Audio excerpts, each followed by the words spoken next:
आज आपण ज्वारीची भाकरी करतोय। असं मळून मळून भाकरीचं पीठ घ्यायचं, जेवढी भाकरी करायची आपल्याला तेवढी हाताचा अंदाजाने घ्यायचं, साईडला बाकीचं राहिलेलं याचा गोल गोळा करून घ्यायचा। थोडंसं पीठ जेणेकरून भाकरी परातीमध्ये फिरली पाहिजे।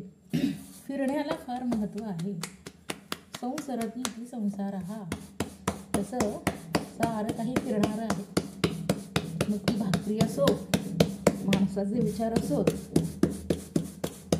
आपले संस्कार असोत किंवा स्वभाव असो, फिरला पाहिजे, बदलला पाहिजे, वाढला पाहिजे। आपला गोळा कसा वाढतोय बघा, सगळ्या बाजूने एकसारखं।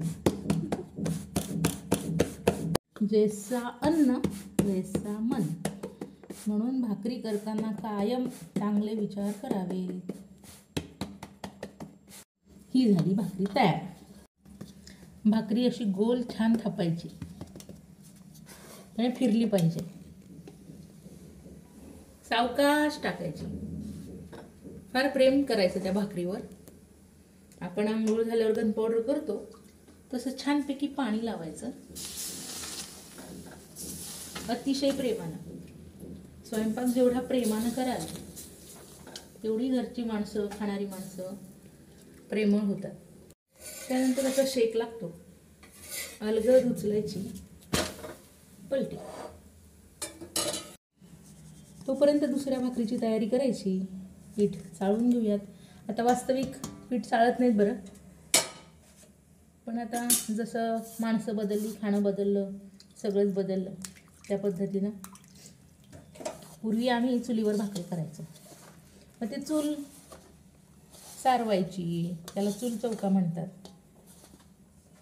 मग चूल पुजायची, त्या चुलीला हळदी कुंकू लावायचं।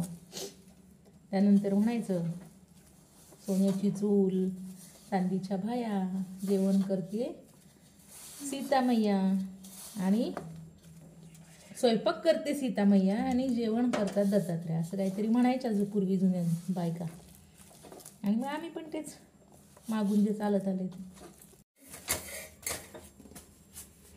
भाकरी कायम सारखी अशी बघायची, पचली आहे का, करपली आहे का। नाही तर काय होतं, पूर्वी म्हण होती बघा, मला वाटतं बाजरीच्या भाकरीच्या वेळेला पण मी सांगितली ही म्हण,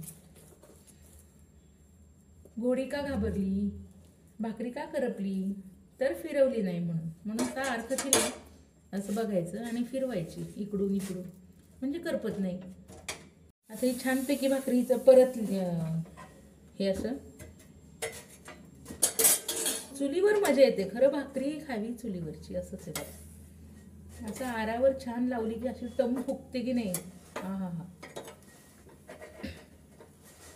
झाली आपली भाकरी तयार, आणि अशा आमटी सोबत छान कुस्करून बेत करायचा मस्त। काय या जेवायला काय मग आता।